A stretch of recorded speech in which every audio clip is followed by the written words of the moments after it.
Did you know there's a difference between being rich and wealthy? In today's video, I'll be not only explaining the difference between the two, but the distinction so that way you know which one to aim for.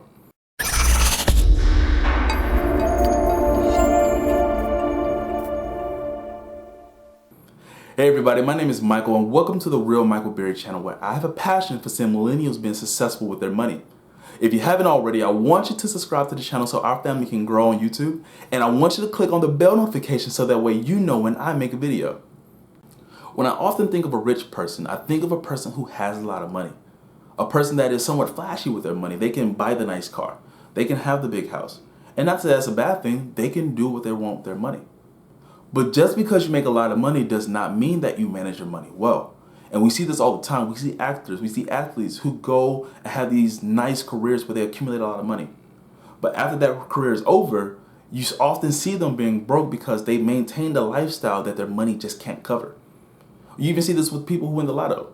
People who win the lotto often end up in the spot that they began at because not only did they go on shopping sprees and spend the money, they don't know how to manage the money that they got. And that brings us to the definition of being rich. Being rich is having a lot of money, but you have to directly work to maintain the lifestyle you want to live.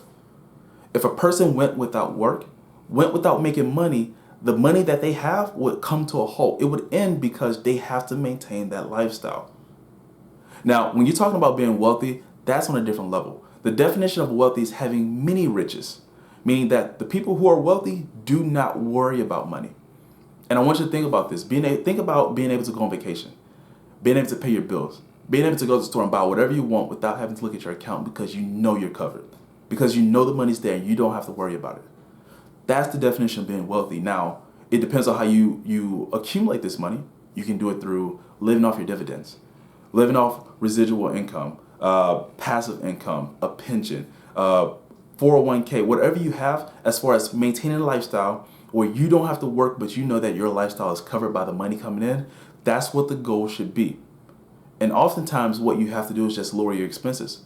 If you own the things you have, other than paying taxes for your home, and your expenses are at a minimum, you can live the lifestyle that you want to live without having to actually increase the money you have coming in. So you don't need a Bill Gates level of money to accumulate the lifestyle you want. Growing up, I wanted to become wealthy. I wanted to have the nice car, have the nice clothes, have the big house. And to be honest, I still do. But the difference now is I want to take it a step further. I want to become wealthy so not only I take care of my family, but be able to take care of my children's children and leave a legacy. So this brings me to my question of the day. Did you know there was a difference between being rich and wealthy? And if you did, which one do you prefer to be? Hey everybody, thanks for watching the video. If you haven't already, I want you to subscribe to the channel for future content and click on the bell notification so that way you know when I make a video.